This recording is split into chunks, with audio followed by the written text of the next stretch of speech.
Welcome, my precious viewers! Today we're gonna talk about a new Lord of the Rings game called Gollum. And I bet you already knew that almost all reviews are negative, but I will try to stay as positive as it ever possible, cause I completely love Lords of the Rings. You know, it was the first book I ever read in my life. So if you also love that series, hit that like button and of course subscribe, and let me share with you my experience. First of all, it's not an RPG game at all, it's a pure platformer, yes, a very story-rich one.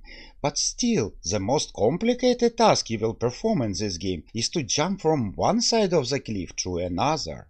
And it also a first game I ever made that I want to have no gameplay at all. It's really much more interesting to follow the story than to do all that climbing and jumping part.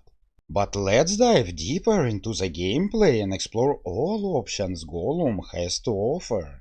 70% of the time you will be running, jumping and climbing, and it will become very boring after a few hours of gameplay, cause you will do the same things over and over again. It's lack of variety, the gameplay is very poor. But Gollum is also a game of stealth, and a stealth here will be also very disappointing. Most of the time you will just have to walk around your enemies, but there also will be some bush hiding and sneaking, and you even can distract your enemies by throwing a rock, for example.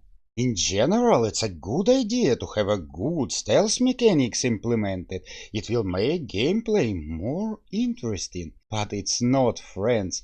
Stealth here is boring as the rest of the gameplay. It's just not interesting to play. Probably the only good thing that I can tell you about the stealth system and Gollum is that ability to make a stealth kill. Yes, you can silently sneak from behind and strangle your victim.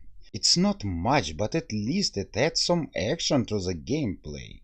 That's how combat in Gollum will look like. There also will be minor gameplay elements like you need to eat something to restore your health point. You can take a look at the map, and the map here is something very confusing and actually tell you nothing at all. And you can also use a special Gollum vision that make everything black and white and sometimes can show you the right direction, but actually it's not fun, it adds nothing to the game. And believe it or not, but there will be a part of the game that I really like.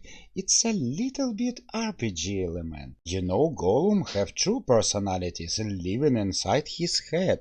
To make it simplified, the bad one is Gollum and the good one is Smeagol. And sometimes game will offer you to make a decision, to make a choice. Both of the personalities will offer you choices, but choosing one is not enough. You will have to convince the other side of your mind that this choice is correct one, and the choice you made or failed to make cause you wasn't able to convince your other side will influence the story. Not much, but at least it's something.